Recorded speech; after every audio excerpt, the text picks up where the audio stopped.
갑상샘은 우리 몸의 체온을 유지하고 신체 대사와 균형을 유지하는 데 중요한 역할을 하는데요.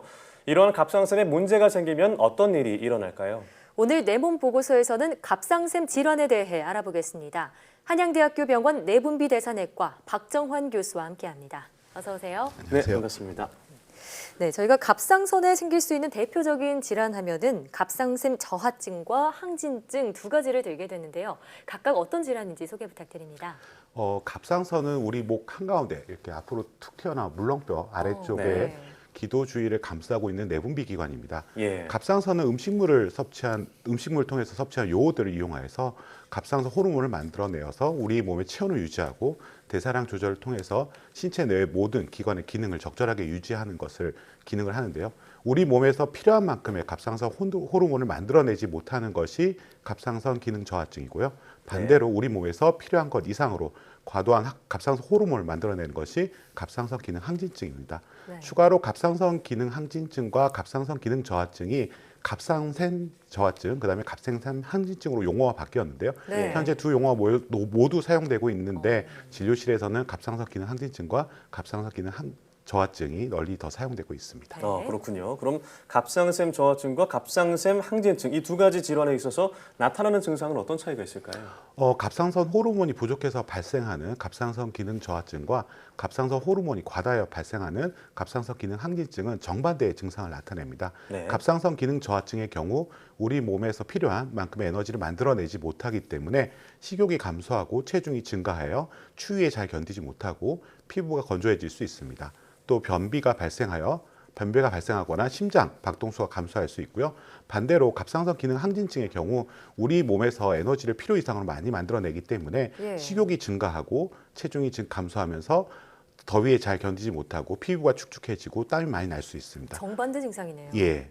그리고 대변을 자주 보거나 설사가 계속되기도 하고 심장 박동수가 증가해서 두근거림을 느끼거나 손이 떨리면서 불면증 같은 증상을 호소하기도 합니다. 예. 갑상선 기능 저하증과 갑상선 기능 항진증 모두 지속적인 피곤함 혹은 기운이 없다고 느낄 수 있는데요. 갑상선 기능 저하증의 경우에는 오랜 시간에 걸쳐서 매우 천천히 진행되기 때문에 어느 정도 적응이 되어 이러한 증상을 뚜렷이 느끼지 못하는 경우가 많지만 갑상선 기능 항진증 경우에는 환자 스스로 알 수 있을 정도로 심한 경우가 많습니다. 네. 두 질환 모두 부종이 발생할 수 있고요. 갑상선 비대가 발생해서 목이 불룩하게 나올 수도 있습니다. 또한 네. 젊은 여성에서는 모두 월경불순이 나타날 수 있습니다. 네, 두 질환이 정반대의 증상을 보이지만 공통적으로는 부종이나 목의 앞부분이 튀어나오는 증상, 월경불순 등이 나타날 예. 수 있다고 말씀하셨는데요. 자, 그럼 이 각각의 원인이 있을 것 같습니다. 왜 걸리게 되나요? 원인은 다양한데요. 갑상선 기능 저하증은 하시모토 갑상선염이 대부분이고요. 네. 이외에 갑상선 수술이나 약물 등을 통해서도 발생할 수 있습니다. 갑상선 기능 항진증은 대부분 그레이브스 병에 의해서 발생을 하는데요. 네. 하시모토 갑상선염과 그레이브스 병은 모두 자가 면역 질환으로 하시모토 갑상선염은 우리 몸의 면역 반응이 갑상선을 지속적으로 파괴해서 나타나고요. 그레이브스 병은 자가 면역에 의해서 만들어진 항체가 갑상선을 계속 자극해서 갑상선 호르몬을 계속 만들어내기 때문에 나타납니다. 네. 네, 각 질환에 몇몇 궁금증이 있는데요. 흔히 그 갑상샘 저하증에 걸리면 불임이나 유산에 영향이 있다 이렇게 알고 있는 분들이 많은데 실제로도 그런가요? 갑상선 기능 저하증과 갑상선 기능 항진증 모두 네. 불임이나 유산의 위험을 증가시킬 수 있습니다. 어. 하지만 갑상선 기능 저하증과 갑상선 기능 항진증 모두 치료를 통해서 갑상선 기능을 정상으로 잘 유지하면 임신하는 데 문제가 되지 않습니다. 네. 네. 하시모토 갑상선염에 의한 갑상선 기능 저하증 경우에 갑상선 호르몬제로 치료를 하게 되는데요.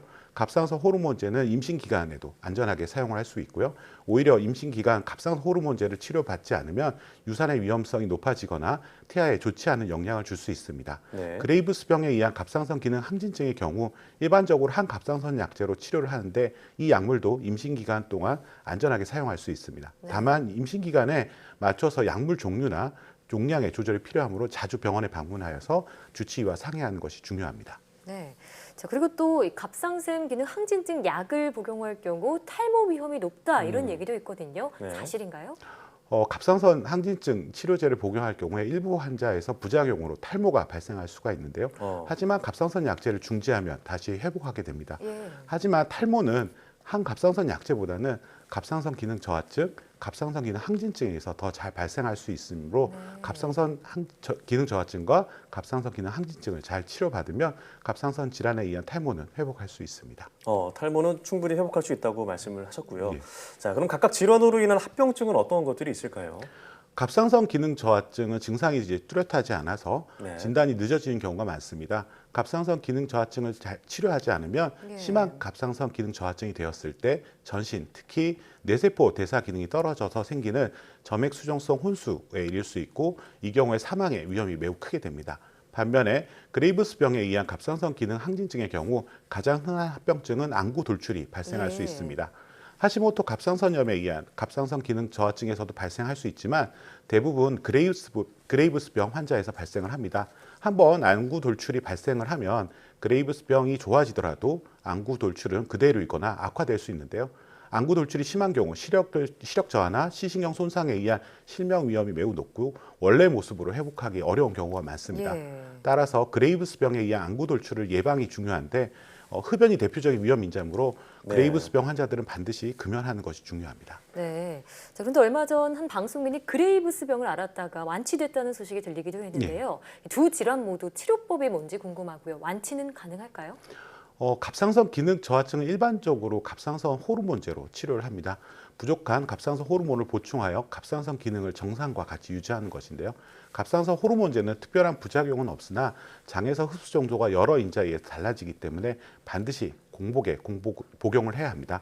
갑상선 기능 저하증의 가장 흔한 원인은 하시모토 갑상선염인데요. 시간이 지날수록 갑상선이 더 많이 파괴되므로 일반적으로 평생 갑상선 호르몬 치료를 받아야 합니다. 예. 갑상선 기능 항진증의 경우 가장 흔한 원인인 그레이브스병은 일반적으로 항갑상선 약제로 치료를 하지만 네. 약물 부작용 등으로 항갑상선 약물 치료가 불가능할 경우에는 방사선 요오드로 치료하거나 수술을 하기도 합니다. 네. 대표적인 항갑상선 약제 부작용에는 우리 몸의 면역을 담당하는 백혈구가 사라지는 심각한 부작용인 무가립증이 있습니다. 예. 이 부작용이 발생을 했을 때는 더 이상의 약물 치료는 불가능하며 방사선 요오드 치료 혹은 수술을 고려해야 합니다. 이 외에도 두드러기, 피부 발진, 가려움증, 발열, 관절통 등의 여러 가지 부작용이 발생할 수 있는데요. 증상에 대한 약물로 쉽게 조절이 됩니다. 그레이브스병에 대한 약물 치료 시작 후에 12개월에서 18개월이 지나면 대부분 완치되어 약물 치료를 중단할 수 있습니다. 하지만 약 50% 환자는 재발할 수 있으므로 약물 치료 중지 후에도 주기적으로 의료기관을 방문해서 혈액 검사를 통한 갑상선 기능 검사를 반드시 해야 됩니다. 네, 참 오늘은 많은 분들이 궁금해하실 갑상선 질환의 모든 것에 대해서 좀 알아봤는데요. 앞서 말씀하신 전조 증상이 발생하면 반드시 빨리 병원을 찾아서 치료를 받는 게 좋을 것 같다는 생각이 듭니다. 예. 네, 오늘 말씀 고맙습니다. 잘 감사합니다. 들었습니다.